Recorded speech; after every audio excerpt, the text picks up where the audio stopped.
Amigos, estamos en las instalaciones de la Escuela de Posgrado de la Universidad San Ignacio de Loyola y está con nosotros el director de esta prestigiosa institución, don Víctor Hugo Bisbal. Víctor Hugo, ¿cómo estás? Bienvenido al programa. Muy buenos días, muchas gracias.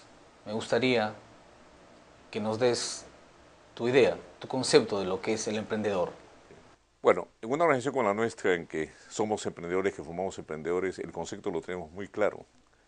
Surge bajo la etimología de la palabra aprender, ¿no es cierto? Tomar, coger, aprovechar oportunidades y convertirlas en un resultado a través de un proyecto específico, que puede ser un proyecto de vida, que puede ser un proyecto profesional o un proyecto empresarial. ¿Correcto? Se requieren tres factores fundamentalmente. Innovación, básicamente, optimismo y pasión, ¿no es cierto?, por emprender, pasión por hacer. Pero yo diría algo más importante, ¿no es cierto?, pasión por ser. ¿Ya? La pregunta es, no es qué queremos hacer, debería ser hoy día la pregunta qué queremos ser para poder construir un emprendimiento, ya sea personal o ya sea organizacional, empresarial. Según tu punto de vista, ¿en qué momento un emprendedor comienza a ser un empresario? Si bien es cierto, el emprendedor desarrolla múltiples tareas porque lo que le importa mucho es realización, el empresario es un cazador de oportunidades. Por eso en el entorno olfatea como un cazador las oportunidades y escoge la que realmente se ajusta más a sus capacidades y la lleva a resultados. ¿Correcto? Esa es la gran diferencia.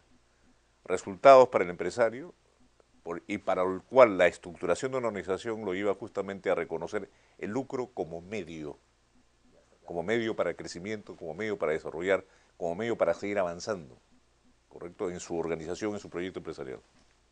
Nosotros sabemos que es uno de los países que tiene la tasa más alta de Así es, emprendedores en el mundo, así es, pero lamentablemente a la vez tenemos la tasa más alta de fracasos correcto. empresariales. Yo creo que la pobreza en el desarrollo del empresario, del emprendedor, ¿no es cierto? Definitivamente cuando digo la pobreza, es porque si bien es cierto hemos variado la visión del emprendimiento, si hasta el año 2006, en esas estadísticas de Global Exchange Monitor, ¿no es cierto?, teníamos el primer lugar, 40%, 40 de cada 100 personas entre 18 y 64 años, éramos emprendedores. Originalmente éramos 75% por necesidad, necesidad de sobrevivir. Yo tengo que comer, por tanto me dedico a trabajar en emprendimientos para lograr sobrevivir, ser mi propio empleado, sustentación de una necesidad básica que es el hambre. Esto ha cambiado. En los últimos 2 años estamos hablando que ese 75% ahora son empresarios por oportunidad, o sea, por estructuración, y sienten que tiene que querer un emprendimiento para que ese emprendimiento crezca y con ellos crecer, ya no solamente para garantizar su autoempleabilidad. Sin embargo, no basta con cambiar la estructura del pensamiento para que las empresas sobrevivan. Se necesita de una gestión profesional justamente para que los emprendimientos sobrevivan en el Perú y en el mundo, ¿no es cierto? Se supone que pasado el segundo año, tú tienes mejores posibilidades, pero hay empresas que cierran entre el año 1 y el año 5, ¿correcto? Se supone que 20% de las empresas que se crean en un periodo de 5 años son las que sobreviven, el resto desaparece. ¿Por qué desaparece? Porque simplemente la gente se lanza, a veces sin encontrar agua en la piscina, sin saber que hay agua en la piscina. Hay un déficit de gestión en el empresario peruano. La pregunta es, ¿las instituciones por qué no enseñan o cómo enseñan a gestionar? Correcto. Precisamente hay mucha gente con grandes ideas, ¿no es cierto? Grandes ideas, pero si se convierte en innovación, o sea, en ideas aplicadas, usadas, llevadas al resultado, no sirven para nada. Son sueños. Por eso yo digo que en el Perú la carrera que hay más no es abogados ni profesores, es los aiquiólogos, ¿no? Pero que nunca ejecutan, nunca llevan sus ideas a la acción. Porque no hay preparación, porque no hay gestión. Una idea de negocios tiene que convertirse en un plan de negocios. Si no hay un plan de negocios, no hay forma de caminar hacia una dirección segura, ¿no? Como Alicia en el País Maravillas, cuando le preguntan a Alicia hacia dónde quieres ir, ella dice a cualquier parte. Bueno, cuando queremos llegar a cualquier parte, llegamos a cualquier parte, justamente. ¿Correcto? Otro tema importante es una valoración que sea mínima de riesgo, ¿no? Hay mucha gente que toma decisiones, entra en un negocio porque simplemente mi amigo lo está haciendo, o mi padre lo está haciendo, o porque me gusta, pues, ¿no es cierto? Entonces yo creo que tiene que haber algún tipo de valoración del riesgo, y hay cosas sencillas, ¿no? Leer un poquito y estudiar un poquito, informarse cómo están los parecidos, cómo están las situaciones, cómo se ve si esos negocios son prósperos o no son prósperos, más o menos qué márgenes se tiene, qué tamaño de mercado hay, cosas sencillas, no es ciencia ficción esto para decir, hay demanda, y si hay demanda y hay un margen, ¿no es cierto?, de utilidad razonable, me debo meter. Y por supuesto, cada negocio tiene su propio lenguaje, tiene su propio idioma, y el emprendedor tiene que aprender. Le damos mucha importancia a hablar inglés, ¿no es cierto? Tenemos que dar importancia a hablar, a entender la cultura del negocio. Cada negocio tiene su propio lenguaje y hay que entender, mientras yo no me alfabetice muy sencillamente en el negocio, difícilmente podré tener éxito. Entonces, eso se llama describir claramente el negocio, hacer un pequeño estudio de mercado, chiquitito nada más, ¿no es cierto?, para ver si tengo posibilidades. También hacer un plan de marketing, que es importante, ¿no es cierto?, entre el plan de negocios. Por supuesto, puedo trabajar solo, con mi familia, de repente necesitaré a otras personas, también hacer una pequeña organización de mi capital humano, de mis recursos humanos.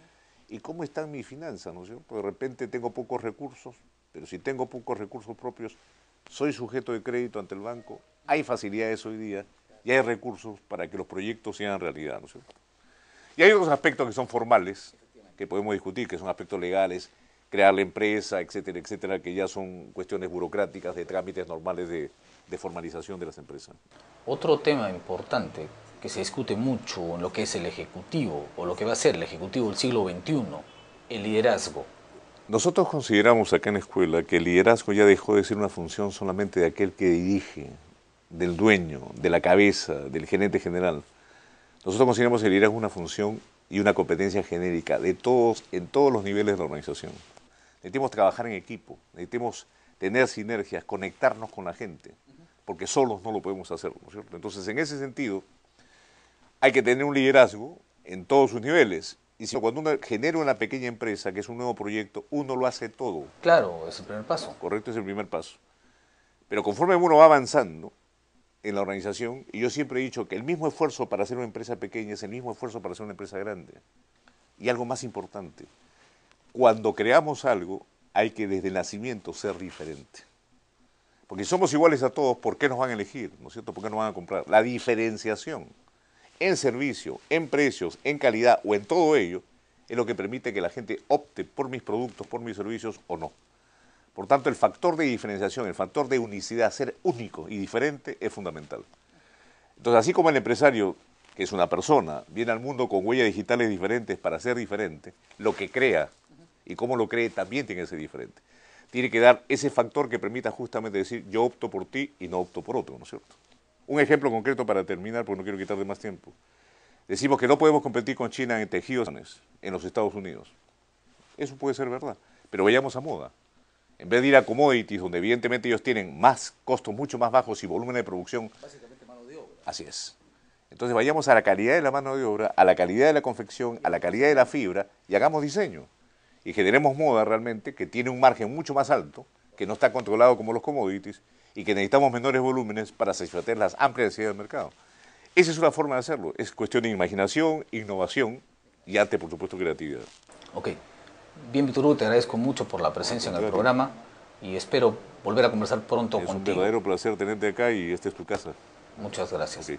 Amigos, fue el director de la Escuela de Posgrado de la Universidad San Ignacio de Loyola, don Víctor Hugo Bisbal. Ya volvemos.